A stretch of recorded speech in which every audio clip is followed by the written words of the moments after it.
And to be honest, if your feet smell like mine or Kevin after a workout, I'm not even gonna wash your feet, to be honest. I didn't say only Kevin's, mine too, guys. But, Jesus knew that he was going back to the Father. He washed their feet. He decided to serve that day. Think about the setting of the night. It's the Passover meal. It's exciting. The Jews, this is the biggest party. Everybody has a big meal. Everybody's gathering, all their friends, family. Everybody's fired up in the city. They are celebrating the Exodus. They were slaves from Egypt. And they know, Moses came. And he we're going to be free. And he opened the sea and all these things. And everybody had been celebrating sin. What an important day. But Jesus decided to serve that day. Think about it for a second. This is, back in the history, this job is only for the lowest people. Not even Jews would wash all the Jewish feet because it was so low. And to think about, this is the Passover, they're celebrating the Passover. The day that they're free from slavery, Jesus decided to become a slave for them. Yeah. It's interesting how Jesus lived. He bent down and he washed their feet. You see, Jesus taught the disciples an important lesson that day. And through his action, he teaches 2,000 years later what it means to be a servant, what it means to be a Christian. John is the only gospel that actually records the incident. And I think if he did it, it's because he wanted us to understand something amazing about serving, about being a Christian. So for us, today I have 3 points today. And my first one, oh, there you are. Come on. Christian love is unconditional. Amen. Right? So, it was just before the Passover feast. Jesus knew that the time had come for him to leave this world and go to the Father. Having loved his own who were in the world, he now showed the full extent of his love. So, imagine, this is Jesus. He knows it all. The Father had put all things under him. Jesus couldn't be like, man, forget it, man. I'm just going to sit in the corner. Somebody have to come and wash my feet. You know what I mean? This guy over here is about to sell me for 30 silver pieces. This other guy over here is about to deny me. The other ones are about to run and be scared. I'm about to receive the wrath of God. And he decided to get up and look in a different way. Imagine. The disciples knew he's the Lord. But imagine their reaction. They're like, oh man, I'm Peter, I'm the rock, man. I'm just going to wait for someone to wash my feet. The basin is there, the water is there. The other guy, I'm the tax collector, man. You know what I mean? I do all the paperwork. There is other one I'm the beloved one, I'm John, But Jesus didn't see that. Jesus is like, this is my chance to show them. This is my chance to teach them. And he decides to serve. Consider for a moment that choice. You know what I mean? What if God's love was conditional on whether you and I sing or not? Wow, imagine. The act of serving, of the washing their feet, is a wonderful illustration of how secure we're in the love of God. We are secure. He did it. They were all sinners. And yet, in our amazing arrogance that we have, because we're sinful, sometimes we have good intentions, yes, but no good practice. There is a story of a fish tank, and you probably have heard. Once upon a time, 2 brothers bought fish tanks. The younger brother set up was very simple, a fish bowl with some gray bowl and wheat. The older brother was more elaborated and a larger enclosed tank with a filter, lining, and much better decoration. The younger brother rarely cleaned his tank. The older brother was diligent and keeping his tank clean. The older brother couldn't understand then why his fish died but the brothers lived. It turned out the cleaning chemical that the older brother was using were toxic to the fish.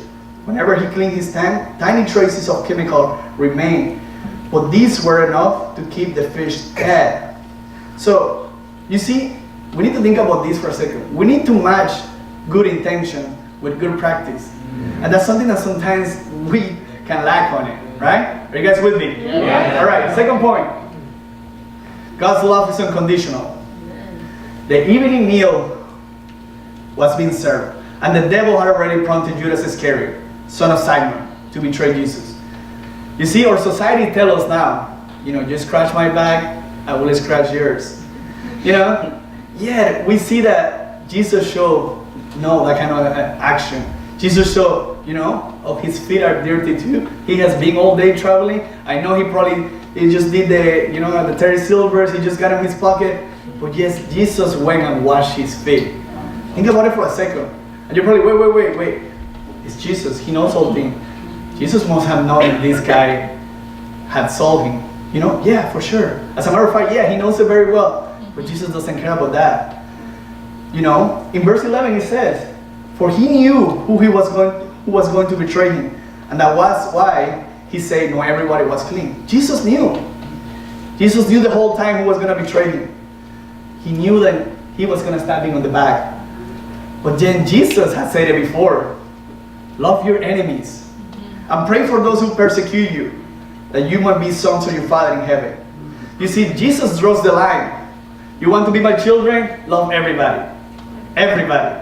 I don't care if they deserve it. I don't care if they don't deserve it. I don't care what they do to you.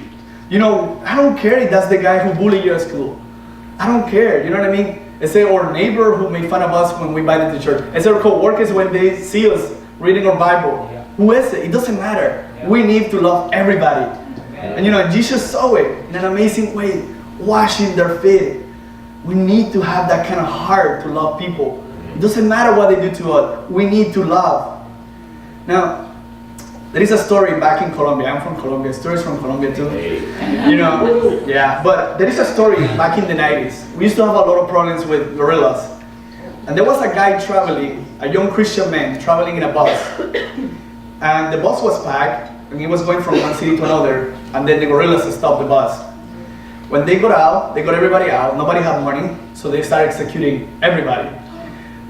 They were getting shot on the head. There was this man called Wilmer Liendo. He got shot on the head, and he was the only one who survived, the young Christian man. Now, that's pretty awesome already. But what is more amazing is, he found out that the man had been captured. He found out where the jail was. He went to the jail, he started the Bible with the man, and he baptized him in the jail. Wow. And they became brothers. And to this day, they are all well known in Colombia as a living miracle. Wow. Is that how we love? No. I mean, are we loving that guy at our school that is making fun of us? Are we loving our co-worker? Are we loving those people that are like mocking us all the time? Are we loving those who are wanting to betray us? That's how we build something to last. Yeah. Loving like that. Comes to my third point, guys. Are you guys with me? Yeah. All right. Love is active. You see, love is not just words or feelings. When I watch Titanic, I'm like, oh my goodness, so romantic. That's not love, guys. That's not love. Love is an action. Love is a verb. It's not an adjective. You see, it's interesting that we have discussed so far the conditional and what Jesus did. If we see, he says, he got out of the table, he took off his outer clothing, wrapped a towel around his waist, poured water into a basin, and began to wash the disciples' feet. Look at this for a second. He got out of the table, that's an action. Yeah. He took off his outer clothing, that's an action. Yeah. He wrapped a towel around his waist, that's an action. He put water into the basin, that's an action. He washed their feet, that's an action. You see, Jesus actively demonstrates his love by serving. Right. You see, one of the most amazing things is, just like a steward, you know what I mean? I was in the world, I was confused, my life was a mess, and I didn't understand what God's love was. I came to church, and yeah, there were some cool people, and they tried to be smart with the scriptures, and I was like, okay, they know the scripture, oh, the other guy can sing on the stage, okay, that's so cool, whatever. But, the only thing that really mattered to me was when they show up. Yeah. I was studying the Bible and I go very sick. I got the swine flu and my appendix burst, like one day right after the other. I spent 2 weeks in a hospital. None of the party girls, none of my buddies, none of these people came to visit me. But there were brothers that sometimes would leave the hospital at 3 in the morning to catch a 24-hour bus so they can get home. Wow. That's when I realized, man, it doesn't matter what they know. It doesn't matter how much you know the scripture. It doesn't matter how much you have learned today and this week if you don't put it into practice. Yeah. And that's what this is why Jesus needed to show it by in an active way. He commands us to love through serving. We can no longer view this world as give, I give, you give me back, and we gotta give without expecting back. Yeah. That's how we have to live. This is how we have to live. As I conclude, this is our last week. in CTP. This is our last week here, but for some of us, you know, what would be your last week on earth now? What would it look like? What would you be doing? You still want to buy that ticket? Or would you be considering to take your closest friend and invite him home? I want to encourage you, you know, approach it in a different way. I want to encourage those who are, you know, coming for the first time or have been coming around. Find out who is this Jesus. This man who changed everybody's life. That because of him, his sacrifice, serving on the cross, we are saved today. And those who are around for a while, when was the last time you buy somewhere for dinner? When was the last time you invite a brother to come over your place and just talk about life? If there is one person that really amazed me in this room, I'm gonna expose it. It's Tracy Pinnock. You know what I mean? Like, this woman, what a heart. Always offering rides. I know a lot of people said, but oh my, sometimes she texts me and she's like, here for the girls and the sisters, encourage them. Or like, I want this, how can I serve? How can I bring into the campus? And I'm just like, man, what an amazing, that's the kind of heart. What is it for you today? Let's try something. This is our chance to serve those. If you are coming for the first time, find out about this God. Find out about this Jesus who changed lives. And then we will be building something that will last. Thank you.